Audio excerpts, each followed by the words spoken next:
Hello, welcome to the Rangers Rabble podcast. Following the demolition at Tynecastle, it's finished Hearts nil, Rangers 4. Two goals from Cholak, a goal from Morelos, and a goal from Ryan Kent.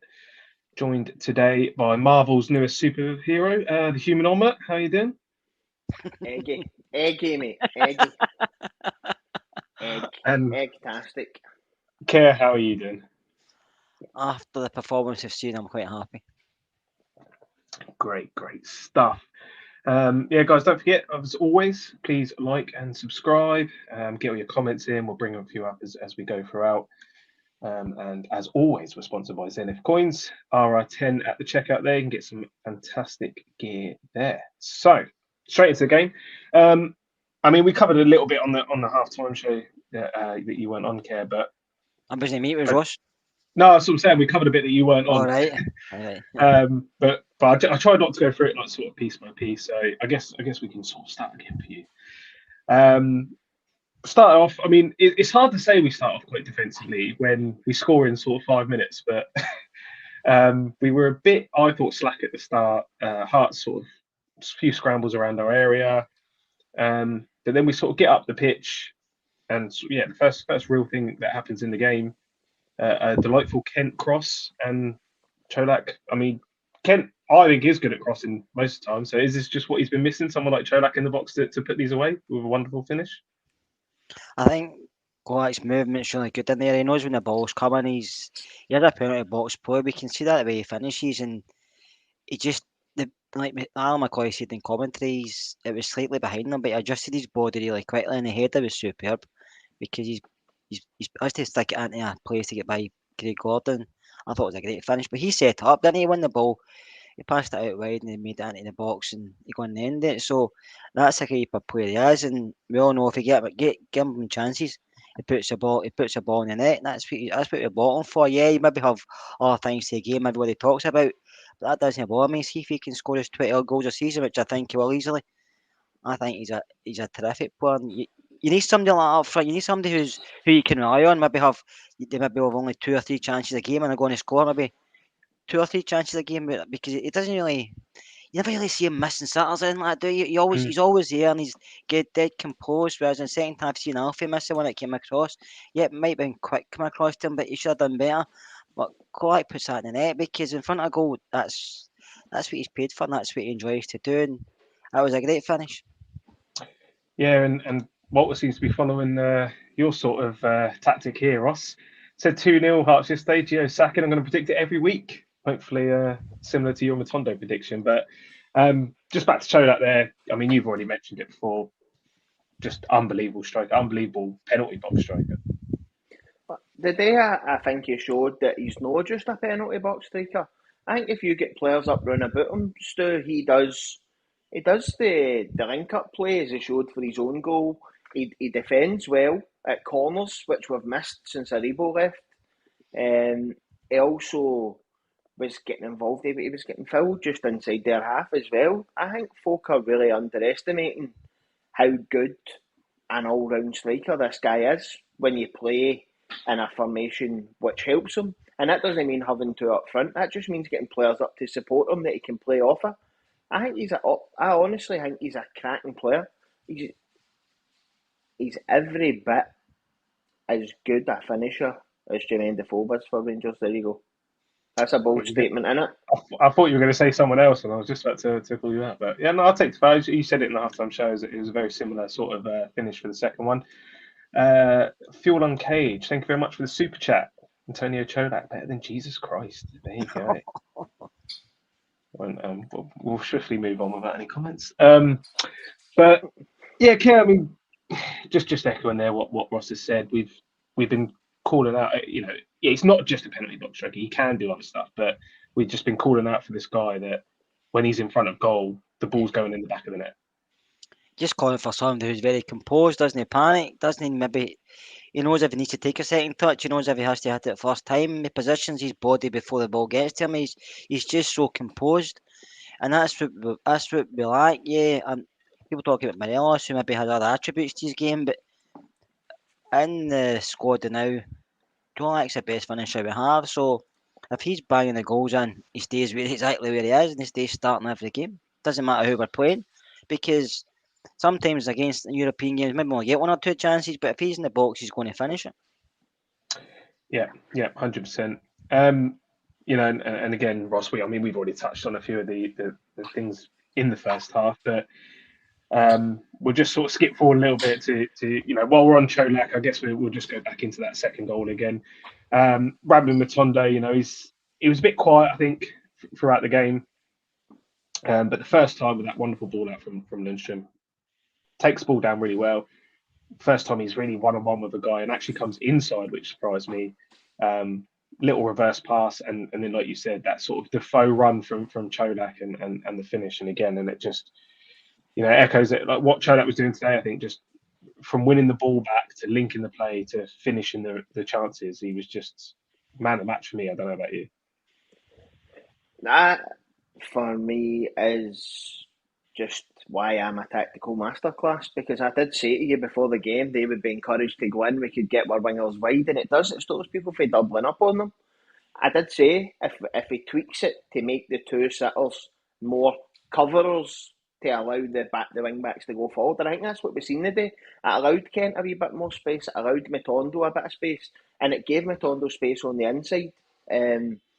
His first touch was outstanding. The ball for Lindstrom was unbelievable. Can we clear this up as well? Because we both originally thought it was Davis, right? Aldo saying it's Davis as well. The commentary said Lindstrom, but it did come from that sort of left centre back position. I haven't actually looked back. It was Lindstrom, mate, who had dropped in. That's what the commentary did say, but I originally, Aldo, I did think it was Davis as well. Lindstrom pings it forward, great touch, and as I say, the thing is, Cholak points one side of the defender and then runs the other, so he knows it's coming round. The ball's going to come round in front of the defender, and he's running blind side. And then once he gets in, as I say, you've got big Gangly, big Stretch Armstrong in goals, and he spreads himself well. But Cholak's got that natural finishing ability just to give it a wee bit of lift so it goes over his trailing leg. I thought it was an outstanding goal, but that shows that you don't have to do this horseshoe. You can go route one, and it can work if you've got space for the players to play the way they can. Yeah, and I mean, Nicholas Moore's saying Matondo had a good game. I mean, listen, I don't think anyone really had a bad game. I'm not going to sit here and pretend otherwise. I don't want to sit here and be negative either. But I just think in the first half, I thought both our wide players maybe weren't doing enough. But then Matondo creates, they both create the big moments of the half. So you can't really complain with that. Wingers, notoriously just show up in moments in games, and Matondo did that. So as long as he carries on doing that, I think everyone will be pretty happy. The next talking point in the half, moving on, is a bit of a shocker, to be honest. And I don't know if it's actually. I'll give you that one. Well, yeah, that was pretty. Arfield was pretty poor today, I thought, but we will touch on Arfield a bit later. So Kets, I mean, I don't want to overdo this, but this was generally, I thought, one of the worst challenges I've seen in recent times. Ball over by the halfway line, Matondo sort of shielding it, doing quite well against Cochrane. And then it's almost like you just see the cogs working in Devlin's head. And then once he's going, you almost know what's going to happen. And it's just a shocking stamp. Could have broke the boy's ankle and a straight red card. What did you think of it? No, it was shocking. It was a straight red card. And these are the kind of things Cammy Devlin's got in his game. He has to get that away from us, because it was a pointless tackle. Matondo's going nowhere. He's standing still facing the stand the Hearts fans are in. I mean, Cochrane's behind them. She's not going anywhere. So why do you have to go in like that? Just, if you're going to go over, just go over to protect it as well, so he doesn't get the ball out. But that was a pointless tackle. And if I had came for Rangers player, people would have been talking about it in the media. But no, he deserved a red card. And I know he was getting a bit of abuse after that, Matondo. But at first I thought he's not going to stay on, because I thought it was quite hard on his ankle. But thankfully they get back up and they continue to play. But no, it was a shocking challenge. Yeah, Ross, I mean, we spoke about it a little bit at half time, and I think you yourself said this is the sort of challenge you're expecting the anonymous compliance officer to actually come in and maybe hand out an extra ban on that one. Yeah, I think that there's tackles where people lunge in to try and win the ball and mistime it, and it gets them a 3-match ban for endangering an opponent or using excessive force. But I think there's a difference between somebody going in for a tackle and doing that, and somebody running 15 yards at full pelt, so they've got the full weight of their body's momentum, and then not even looking for it, but just stamping. It was like a blatant stamp. It wasn't even as if he went in for the tackle with his studs up. It was a stamp right on the side of his foot, twisting his ankle in the way, and that for me. That is worthy of more than a 3-game ban, because he's actually in his head made a decision, whether it's a split second red mist descending or however you want to put it. He's made a decision in his head that I'm going to go in and do him, and that's what he's done. So that for me becomes it's more an assault than anything else, and I think that should be punished by a longer ban. Yeah. 100%. Yeah, I'm seeing it in other countries. I sort of think back to, I think it was either Russia. It might have been when Witsel was in the Belgian league. I don't know if you remember seeing this, but he's sort of like 2-legged stamped on the guy, sort of snapped his leg in half. And I think he got like a 10-game ban. I'm not saying this is a 10-game ban, but it's definitely worthy of being looked at for longer, because it's purely endangering an opponent. David, game would have been perfect for me. We will come back to this, because this is something I do want to bring up as we go sort of through the second half. And I just saw one from Nicholas Kerr that I wanted to bring to you. Why was Gio talking to him there? I didn't notice this until we saw sort of a replay at half time, but he sort of had both hands on Devlin's head and almost sort of, I don't know if he was comforting him or something, because Devlin was sort of nodding his head like in agreement. Did you see that? What did you make of that? It's just sometimes managers do that in the sideline just to say, listen, we did tackle, on you go off the part. I don't know what he said to him actually, so I don't know. Maybe should I just stayed out of it, but maybe Cammy Devlin shouted something over, maybe Gio shouted something to him, but sometimes just stay away from things like that, do you know what I mean? But in heat at the moment, they were quite close together, the managers, because I've seen him and Robin Nielsen talking as well, so to be honest with you, I don't think anybody can argue it was the red card. If they do, then they need to watch back and see it again, because it was a shocking challenge. Yeah, and I'm just trying to sort of keep an eye on any sort of presser that comes in from the guys, because I want to see what Robbie Nielsen does say about that. I can't see him having any arguments with it. I think even Lee McCulloch sort of made the comment to him that it was a shocker. And then right on half time, Ross, again, something we touched on a little bit, but the Gordon sort of fumbles a cross ball. Clatters into Matondo and Arfield, who at that point hadn't done much right. Calm, composed finish to just tap the ball into the net. I'm thinking 3-0. And then all of a sudden we're lining up for a free kick to Hearts. What did you think? Stupid goalies, innit? They daft goalies. Too much protection. As I said to you at half time, Craig Gordon's clearly missed the flight of the ball, because he's not even came to punch it. It's a flat palm. I don't know what he was up to, and he's not even looking for a foul. He knows he's made an arse of it. And I think that's a telling factor in it, is the fact he's not even looking for a foul. He's looking like, I've made a balls up with this. Yeah. And then same keeper that also tried to claim a fake handball in the cup final, not even looking for a foul this time. So yeah, that's all me. Yeah, so he'll know in himself that he's made a balls up of it, but for whatever reason, Stephen McLean decided to give a foul against him. If anything, it was a penalty for the way he absolutely bashed Matondo, to be honest. It's one of the Scottish officials again, innit?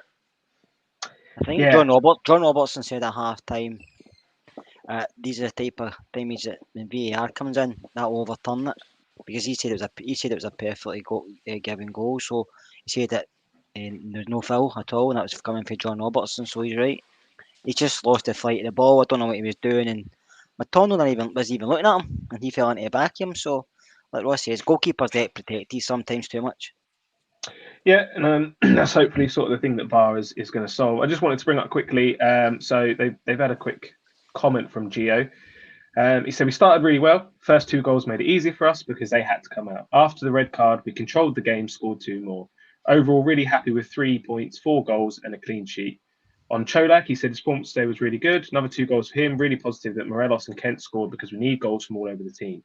On the red card, he said, I really like Cammy Devlin as a player. I told him he doesn't need to make tackles like this. What do you think of that, Kerr? Fine with me. No, he's saying everything's positive, so he can't really say much more, can he? 4 goals, clean sheet, and 3 points. Would I took that before the match? And what you say to Same for you. what you say to Camara, Yeah. what you say to Camara, everyone, it's just these guys can. Some of these times these guys know each other. He's maybe just giving the boy a bit of praise. He's a young lad, but he's played in the SPL for a while now. So, but he's got that in his game.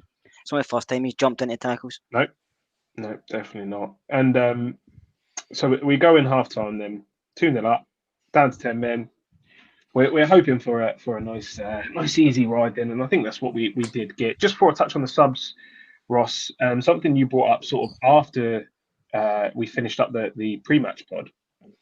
No Glenn Camara in the squad at all. What when you actually thought back to, because I didn't even realise, I didn't even think about it. But what did you think after that when you realised he wasn't there? It's just strange, isn't it? It is strange. No Charlie McCann in the squad. He's not in the B team squad today either. So has he got an injury? Is that Pinocchio telling his lies again? That there's no more injury updates, because or is he now just classed as a first team player and him and Camara have not been chosen? Thanks very much, Nicole. Have they just not been chosen for the? I'll leave that one here as well. Thank you. No, it's all right. I don't. What's the script with Camara? What's happening with him? The last time we seen him, he got hung out to dry playing in the 10 position, and now he's bombed out the squad altogether. There's a lot of mad stuff happening, and don't get me wrong. As I said last night, I'm no negative towards Gio. I like Gio. There's something about him I like, but he just had to get that tweak right in the day. I think he did. But the Camara thing is weird, because the guy's got 2.5 years left on his contract, so it's not as if he's running down a contract.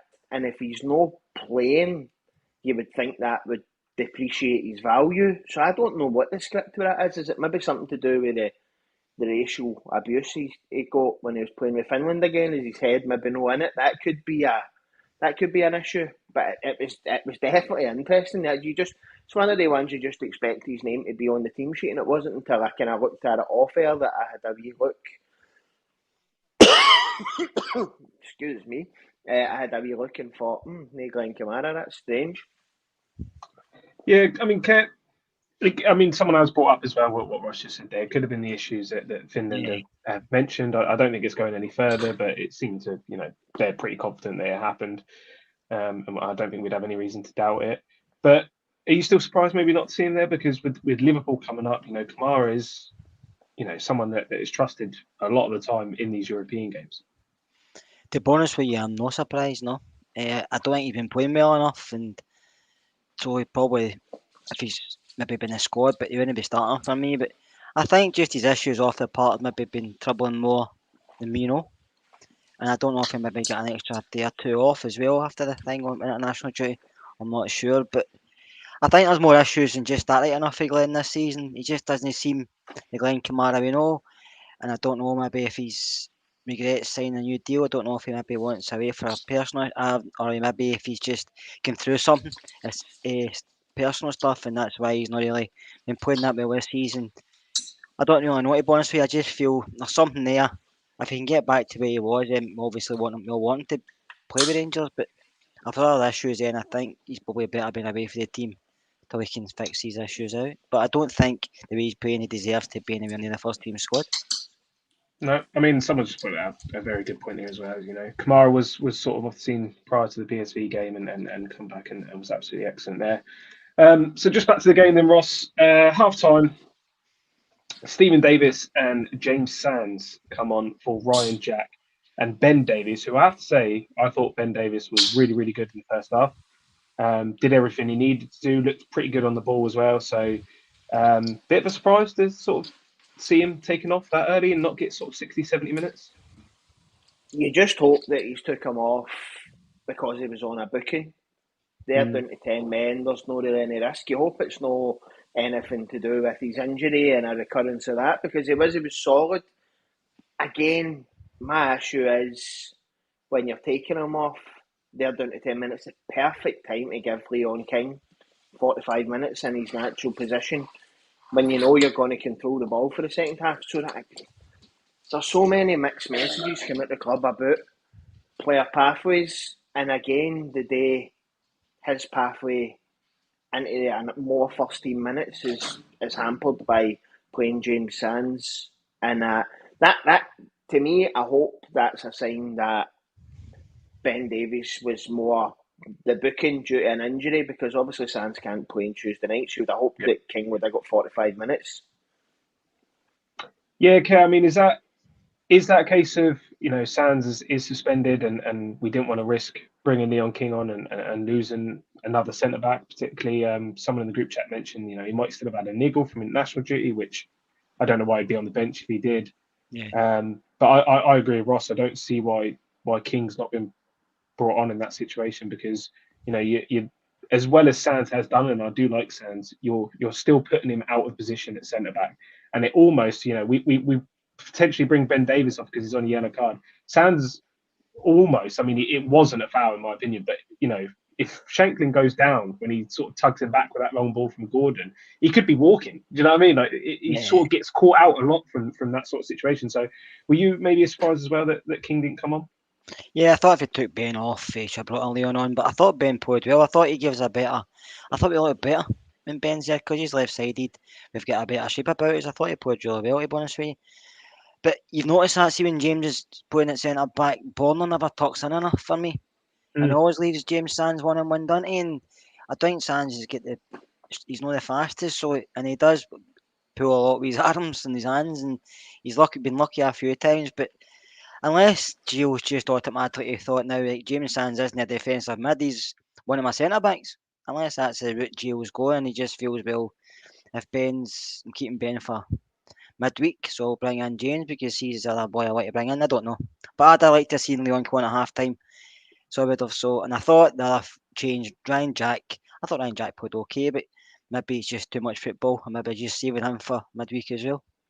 Looked as if he was struggling at the end of the half, Ryan Jack. He pulled up around about 40 He did pull minutes. up, aye. He did pull up. That's the last thing we need. Yeah, especially, I mean, he's just said he felt fully fit and he's felt the best in years, so it'd be a bit of a worry if it's happened again.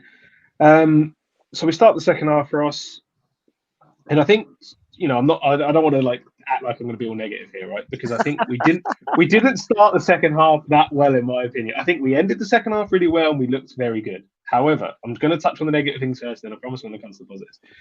48 minutes, Hearts get a corner. Now they've got 10 men, right? They whip a corner in, and Halliday is completely unmarked and heads wide. Why can't we mark people from corners?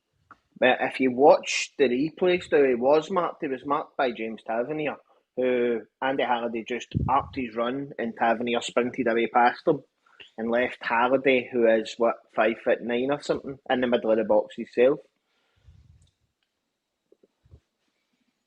They never scored, Stu. I'm going to be positive because I'm getting called out for my bullshit. So I'm telling you, they never scored, and that's because Tavernier read the situation. He thought Halliday's got a box of Quality Street, so let's just leave it there.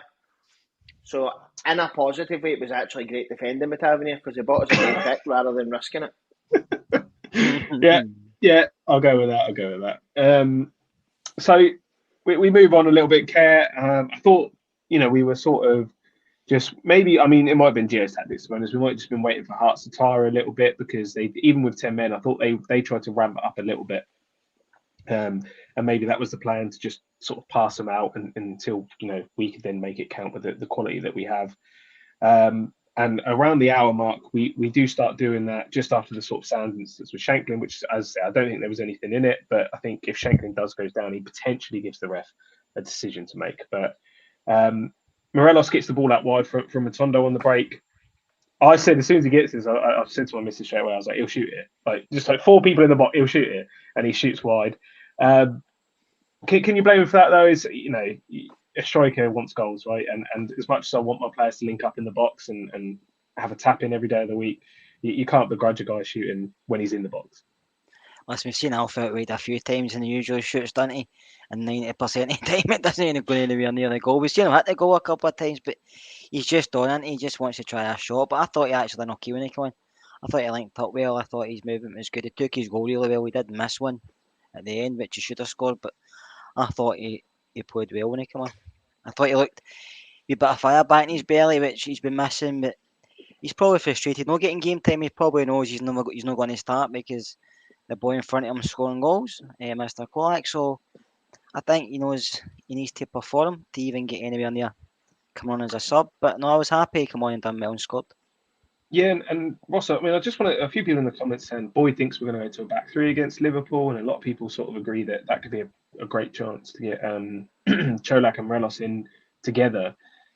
Surely today, against 10 men, if you're playing Cholak and Morelos together, today is the day that you give it a go.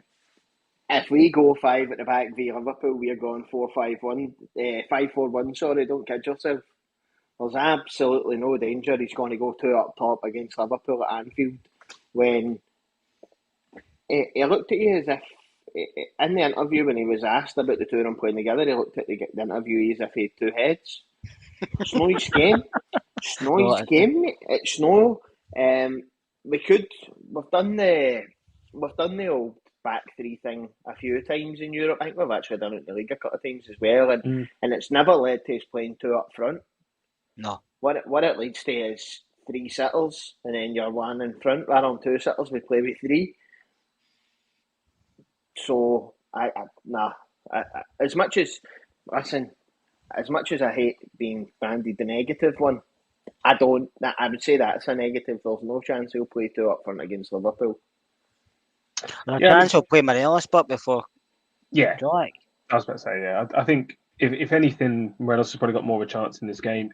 I get the form. I get Cholak is our goal scorer, but I don't think we're going to create that many chances. And Morelos is going to be that guy that can link the play there. But then for Morelos to link the play, you're going to need the and I can see Ross's face now because today Cholak was linking the play. I get that, but it's a bit of a different. It's back to Chris Boyd and Camara situation, isn't it? Years ago, or even like when we brought in.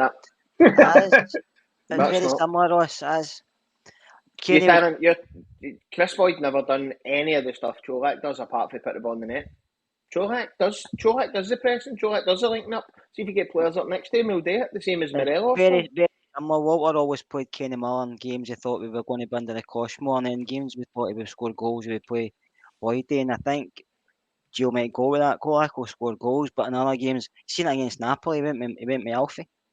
Yeah. You just said there, you've contradicted yourselves, all right?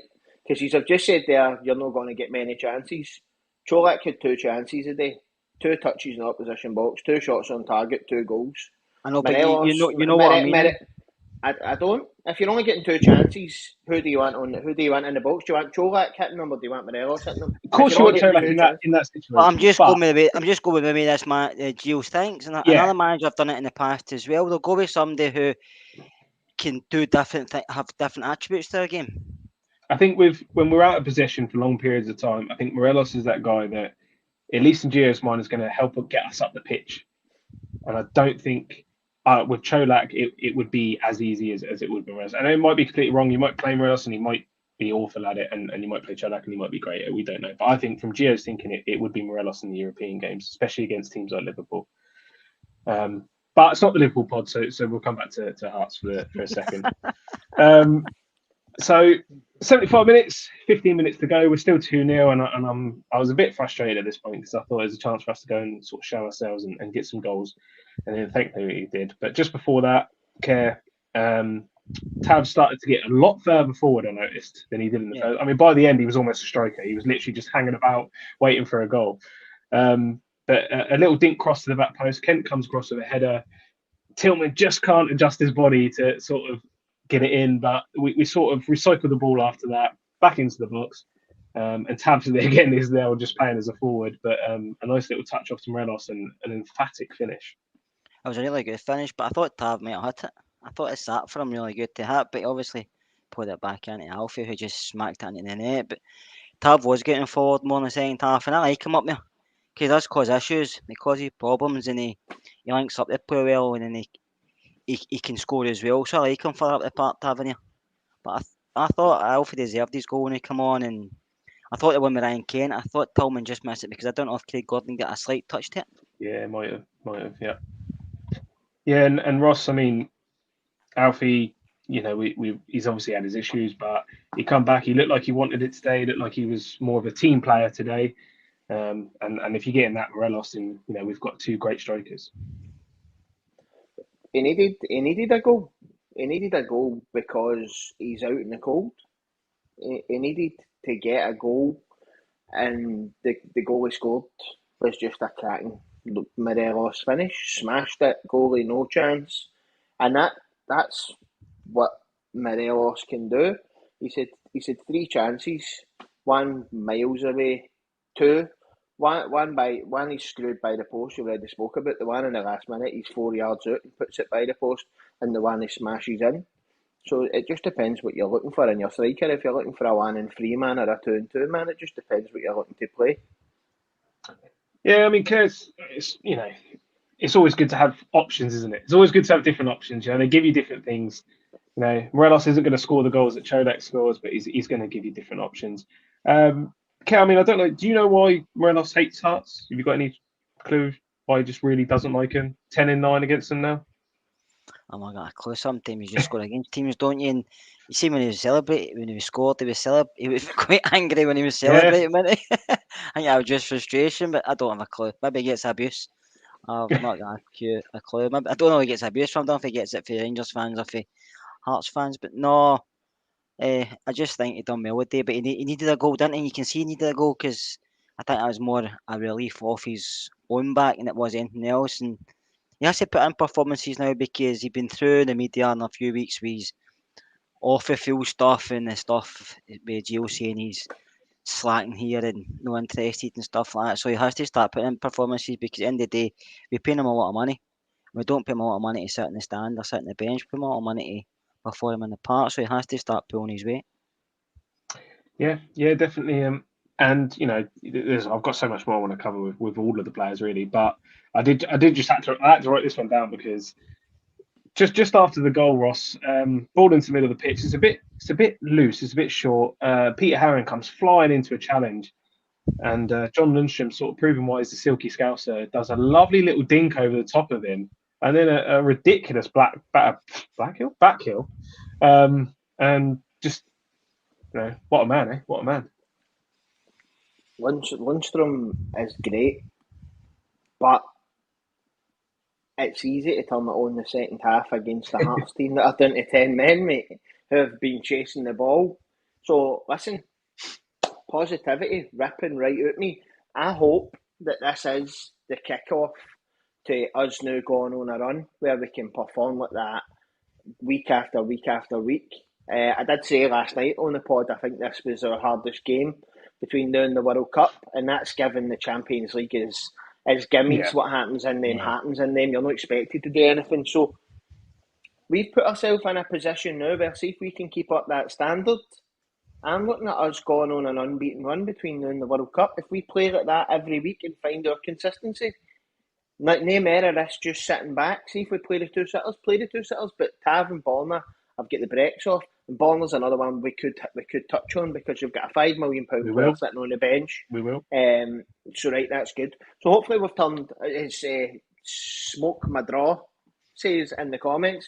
Hopefully that is the tweak that I've been calling for. I said video analysis, watch it, find out where we're going wrong and what we can do better.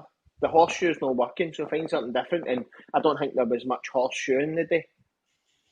No, and I think we've mentioned in previous pods as well. Going back isn't always a problem. You can go back to go forward. We've seen other teams do it. It creates more space if you move the ball quickly, which I did think we did in the second half, albeit against 10 men. There was one time where we were so far up the pitch, and all of a sudden we started going back, and I was thinking, here we go. But then it was 2 touches in defence, and it was over to the other side of the pitch, and all of a sudden we're back in over the other side of the pitch. Don't have a problem with that. So just before we sort of go into anything else, and we'll just finish the match off itself. Care stoppage time, ball out to Kent, gets into the box, lovely little chop back that I haven't seen him do in a long time, to be honest. Completely leaves the defender, and then a wonderful finish from a guy that I always complain about can't finish, but a wonderful finish into the far corner, giving Gordon no chance. I think that's Ryan Kemp, but I think it's a Ryan Kemp we don't see a lot of. I think his confidence is very low at the moment. I don't know the reasons for it, but the assist today and the goal today, hopefully that can give him some confidence back. He starts to perform better because we know what he can offer. but the problem is he doesn't offer it enough, and he has to do more of this because we need him playing like that. We can't have him playing games where he's hiding, which he didn't do today, Stuart, to be honest with you. I thought I've always stuck up for him in the past saying he doesn't hide, but I thought he has in the last few games, but I thought today he didn't. But when him and Bonner play well, we play better as a team as well when Bonner's further up the park beside him. And when Tav's up the park on the other side, I think we play better. So hopefully that Ryan's back on a wee bit for him because we don't play him well. I mean, he's one of our better players than he does, and he's the only guy in the team sometimes that can do certain things in the park others can't. So hopefully that gives me a bit. So hopefully that's his catalyst on him better performances, but time will tell. But it was good to see him scoring, especially that's his first goal since away last year, which which is an awful start. But ridiculous. hopefully he scores again before next year. Yeah, and Ross, I mean, just staying on Kent then. I think a few people have, we've got this. He's not signed a new deal. I'm hoping he does because if he's going to play that, you can think what you want about his performance there, and I know a lot of fans are sort of a bit split on whether he had a good game. At the end of the day, he's got an assist and he's got a goal. If he has a bad game and pulls out numbers, I don't care. That's what we want from him. But it was more like the old Ryan Kent. You don't need to have a good game to not hide, to always want the ball, to track back and win balls back. That's what we need from our players. I think Kent today has come off with a goal and an assist, but I don't think he was particularly great again. His finish, again, we know he can do that. Off the top of my head, I can think of a goal against Aberdeen where he cut in for the right, bent it, posted in. He's done it against Dundee United and Motherwell as well. Kent is, at times, a finisher, but he's just it's not often enough. And again, similar to the Matondo one, I was having a back and forward with my mate Mumphy on Twitter, who I know sometimes watches, and he had put on Kent's been outstanding today. And in my head, I'm thinking to myself, you're the kind of guy that thinks Ted Bundy should be admired because he was a statistician on how he went about the place. He sees the good in everything. And I'm like, listen, he's not been great. But then see that goal he scored? I want him doing that late on in a game when they've got 11 men and we're 1-0 up and we need another goal. I want him doing it then, not at 3-0 when they're down to 10 men tiring and the game's already away, so there's no pressure on him. I want him doing that in the high pressure moments of what we know he can do. So hopefully that gives him the confidence that he required, because he's been low on confidence. I think that's fair to say for anybody. But again, it's another one. Hopefully the tweak in the formation is going to free him up a bit. He's not going to get doubled up on anymore, and it'll allow him to get back to the Ryan Kent that we know that is in there.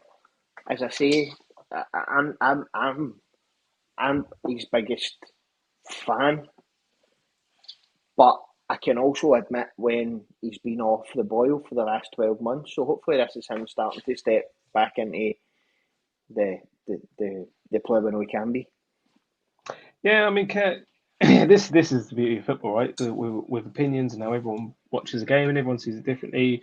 Matondo and Kent both poor today.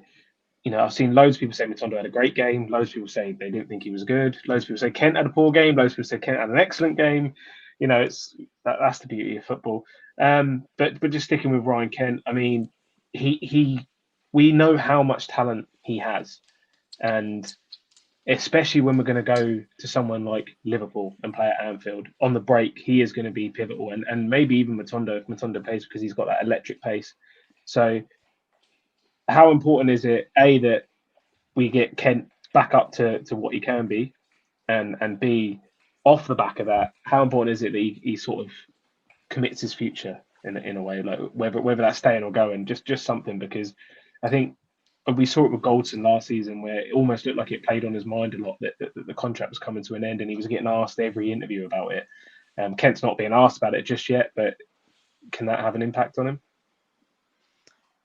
Usually football players put that to the back of their mind and their agents deal with that, but that's up to the club. If a club can't get him committed, then we either keep him till the end of the season, let him go for free, or we hope he'll sign a deal at the end of the season and the Golson done. But to me, the issue shouldn't be if he's signing a new deal or not. If Ryan Kent is playing well that he plays, It's the issue is getting Ryan's confidence back and getting him playing well. If he doesn't play well and his performances keep going down, then you have to look at maybe take him out of the lineup. But if he continues to play, if he can improve on today's performance, put it that way, then you keep him on the side because we know what Ryan Kent can offer, but we also know what Ryan Kent doesn't offer at times. So, but the issue that the contract doesn't bother me. It's just football at the end of the day, and if he doesn't sign, he doesn't sign. But if he's playing well, you play him. Yeah, and Ross, I mean, just then switching to the other flank on the other guy that's sort of a bit 50-50 with the fans at the moment. This is something I keep saying with Matondo as well. We have got to remember, I think he's just turned 22.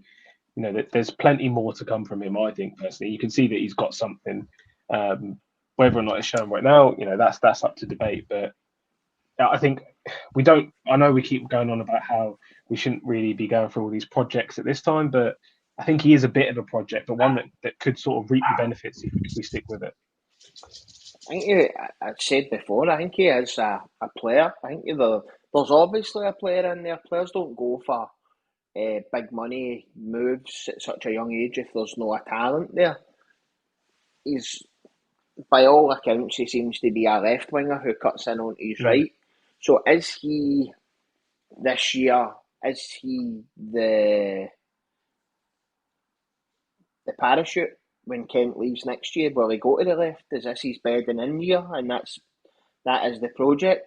Is that the? And we never expected to have to play him as much, but because we've got Nabe there really on the right, he's being forced to be played because we've spent a bit of money on him. There's a bit of pressure to play him in there, because if Kent isn't going to sign a contract, and you would think if he was, it would be done by now, because he was very willing to come here. He pushed through the move for Liverpool to get here full time himself.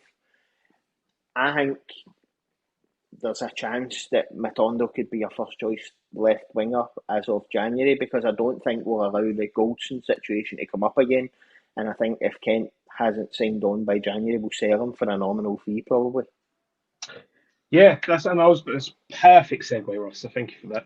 I was going to come on to this, Care, because like Ross said, I don't think we can afford to really lose, especially with what the club have sort of making rumors, making whispers about us with the money situation, and we haven't made as much as maybe people think we have.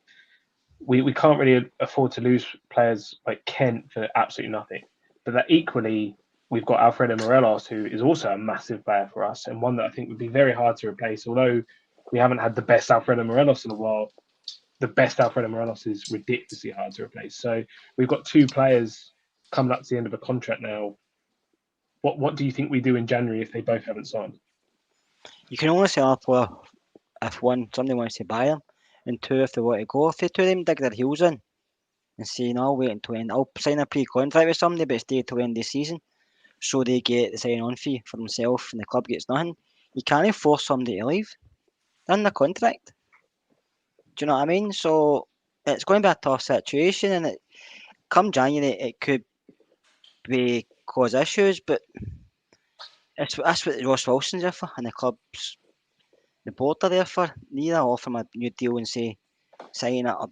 If you don't want to sign it, then we're going to sell you in January. But let's see, he could say, no, I'm staying here until the end of the season because I want to go. I've got A, B, and C after me, and I'm going to sign one name, and they get the full package to themselves. So sometimes the players have more power than the clubs do, because you can't force somebody out the door.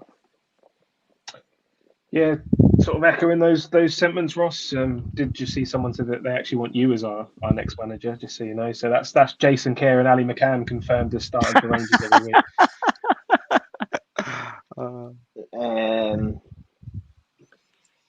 I would listen. It would take a decent contract to get me away from my current role, in charge of the B team for some team in the third division on Football Manager. But I reckon that there's got to be.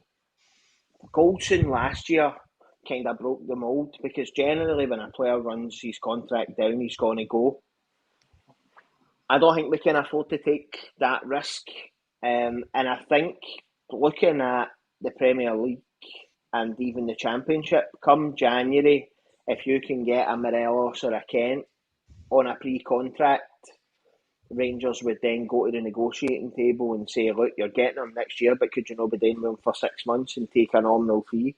That then gets them off the wage bill and allows us to go and get somebody on a pre-contract or on a January signing for that progression piece. There's all sorts of connotations to it. As Kev says, like, you can't force somebody to go. You've gave them a contract that's ironclad. We've seen it happening at other clubs all over the place. Obviously, you look at players, Bobo Baldi, 40 grand a week at Celtic, sat in the stand for a season because he wouldn't go. He's under contract. And I think the issue as well is what kind of wages they're on here and what kind of wages they would get at another club.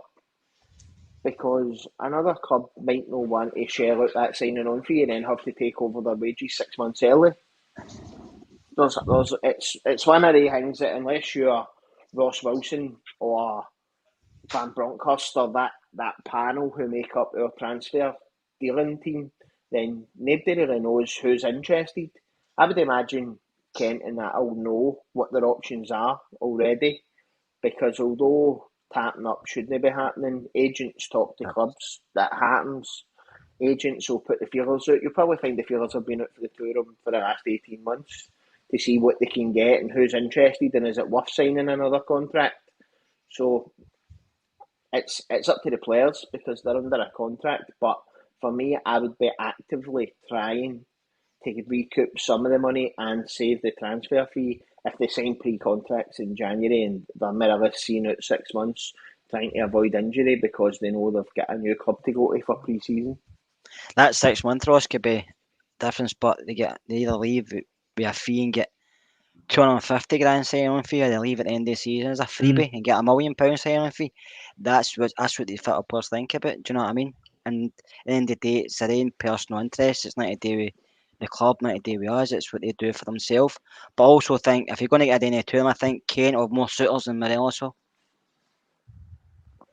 Yeah, I think especially for the sort of Premiership sides that may be faced with relegation, I think it's always going to depend on where Leeds are because they always seem to be linked with a move for Kent. But these teams sort of panic, don't they? And they'll pull the trigger if they think they need to, which could work in our favour, could bring in more money. So just back to sort of Gio and the game today then, Ross, we had late on another substitution, and it's Fashion Sakala coming on, and I've just seen that Brighton have gone 2-up against Liverpool. So there you go. Plenty of chances for us at Anfield, although Brighton are a very good side as well. But yeah, so Fashion Sakala comes on, which I actually thought at that time it might be for Ryan Kent. I know Ryan Kent stays on and gets the goal, but I think we're bringing two guys. We're bringing Sakala on for a guy that likes to be on the left. Matondo likes to be on the left. I thought it was a perfect opportunity to give one of them a go on the left. But I was also a bit surprised that Yilmaz didn't get any chance today when Gio doesn't really seem to fancy Fashion at all. And then it's almost like, I don't know if it was, he just spun the bottle on the bench to see who was coming on. But it seemed strange to me that after talking Yilmaz up in the press conferences, he's not giving him a shout today. That'll be interesting because I don't know if they'll have the balls to throw Yilmaz in at Anfield, but you've spent £5 million on a left back who you've obviously bought to be your first choice. Barisic up to now has been Johnny average, but has looked good because of the poorness of everybody else round about him. But for me today, I thought Barisic was back to his torrid worst today. See, he got away with it. He probably got away with it more because of doing it 10 men. But see the amount of times a simple 1-2 beats him and he's just left standing still. Yeah. First half, does man nothing. But Yilmaz, the day was the perfect opportunity to give him 30 minutes, give him 45 minutes, just to let him go in and play, because you were 2-0 up at half time playing 10 men. So at that point, I'm looking for your £5 million man to get a shot. Also, on the Sakala thing, I've been vocal. Sakala brings the numbers. He does. He scores goals, he sets goals up, he runs, he's positive. And the fact he came on the day was surprising because Gio doesn't seem to fancy him at all for whatever reason. And then again, to bring back the positivity, Gio's a genius because I myself would have took Kent off, and he's ended up scoring the goal that hopefully will reignite his confidence a wee bit. So, listen, Gio is a genius. Yeah, I mean, just on Sakala then. I mean, listen, I've not been Sakala's biggest fan, mainly because of the whole. I think when we brought him in, he got labelled with this sort of label that he got labelled with a label. That's awful, Rem. He got labelled as raw, but he was sort of 24, 25. And I don't think you can really be raw at that age because you've already got your standard, your level that you can only really improve on. I don't think you can be raw and get better at 25. That said, he's very direct. A lot of the guys don't know what he's going to do. I don't think he knows what he's going to do after time, but he's so quick that he can create that little bit of space for himself. He can get shots away. He almost creates a goal for Davis that would have been offside, but I was a bit frustrated that Davis didn't pass that to Tavernier at the same time. So he has a bit of a, maybe not an X factor, but a bit of a confusing factor, I think, for the opposition when he comes on. So I think he is worth having around the team, at least for the time being, while we don't have that many options in attack. But like Ross said, is it just a bit surprising that that's the guy we go to, and maybe not Yilmaz to get some minutes in? I think Yilmaz deserves some minutes. I mean, he's still got time on his side. He's signed a 5-year deal, but to me, it's just kind of reeks of, I don't know if Gio wanted him here in the first place. So it does. I don't know if it was Gio's player he brought in. It maybe came for somebody else. Fashion, we've seen him starting games, especially in Europe, where he's clueless, but he can run for a game, especially in SPL. He actually does really well, and he should have had an assist today because Morelos should have scored for the cutback. But he does offer things, and he can create, and he can finish. Europe, I think, is above him. I think he's not good enough for European games, but in the SPL, he can do a job. We see him score goals, we see him set things up, and maybe not starting games, but I think maybe when teams are getting tired and stuff like that, he can come on because he's got a bit of pace about him and he's direct. And you can't dislike the guy just because he's infectious with his smile and he seems a really nice guy and you want him to do well. So I don't know. I just think I agree with you. I don't think Gio does rate him, so I was surprised to come on myself. But I think it was a case of he just wanted to bring somebody else on, and he looked at the bench and says, "Right, you're not coming on, so I'll go to you." Because I think Yilmaz should have come on, but it's a shame for the lad because he's been here for a while. Even if he's took time settling into the country, at least find him on a football park because that's what he's been brought for, and that's probably where he feels happiest. Yeah, I mean, just the last thing on Sakala then. As much as I've sort of said in the past, I don't think he's good enough for Rangers.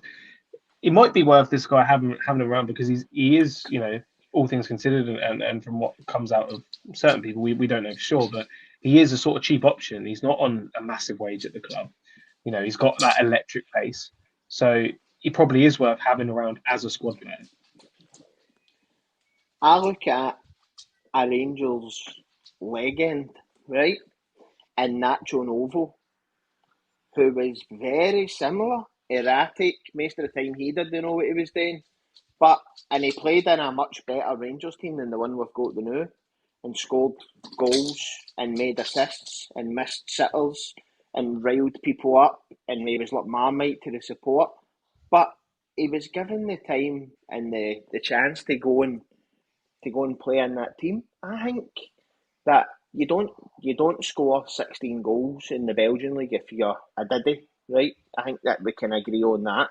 You don't score 16 league goals in that league if you're rotten.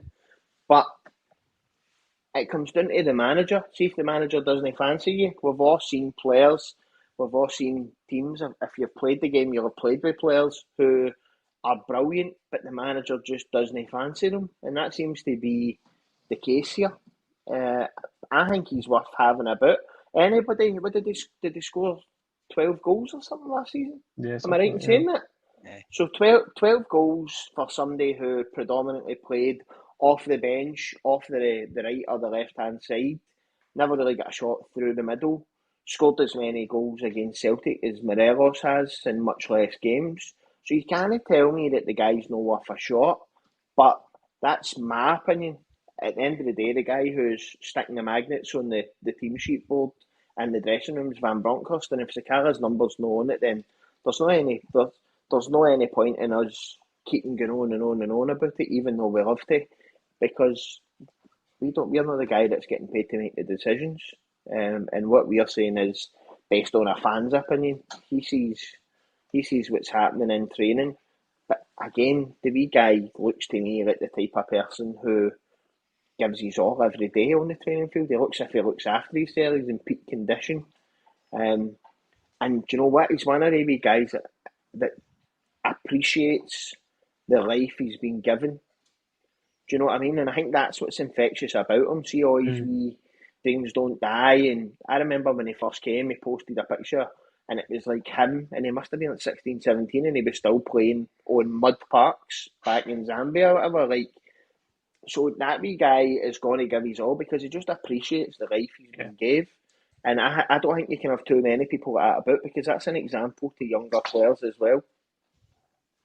Yeah, definitely. And I think RM's just sort of echoed that. You know, we only see what happens on the park. We don't see the bigger picture. We don't see training. So we can argue all we want about players that should or shouldn't start, but we don't see what they offer. So final thoughts in care. You know, good performance overall. 4-0 win. We'd have all taken that before the game started, I think, because I think, you know, a few of us, especially, you know, myself, I wasn't that confident. You weren't even that confident, Care, and you're like, you know, the peak of optimism for this pod. So we definitely take it. But just touching on the Liverpool game coming up, how are you feeling going into that? What's your thoughts? My feeling is I'm hoping I can find somebody to watch it while I'm in Sorrento, but I'm not confident. I know Liverpool are losing the day, but I'm not confident. The Liverpool's team, the team they've got compared to us, they should beat us end of the day. Man for man, they're a better side, but you can never say never. But I just hope we don't get a pasting. Do you know what I mean? I think that would maybe destroy a bit of confidence. Just hope I hope we make a good, hope we give a good show of ourselves and we go there. And I don't want to go there and sit, but rather go there and just get a good show. Show what I made, and if we get beat, we get beat. But don't just sit back and take a pasting. I think that would destroy my confidence. Yeah, Ross, what about you? I mean, is it just, you know, as long as we can defend some set pieces and we'll walk all over them? I think today becomes the blueprint for the way we play. If Gio wants to have his two sitters, have your two sitters, but allow us to go and play in the final third with the people who excel in their positions, which is our fullbacks. So if we go and play and we go and have a go, because in Europe, Tav and Borna have created some amount of goals for us. The other two players we've got who actually want to get in at the back post and score, they're naturally more, well, Tav, I'm saying that Borna isn't he? But Tav he's your guy who wants to get in at the back post. So see if I'm quite happy with us. See if we played the way we did today and go and take that to Anfield, take that to Parkhead, take it to Napoli, take it wherever. If he wants to play two sitters, that's fine. But you've now found the tweak that's worked. You've comfortably beat the third best team in the league 4-0. So go use that as a blueprint. Start playing like that. Let us be more attacking whilst still having the two sitters, and I'll be happy as Larry.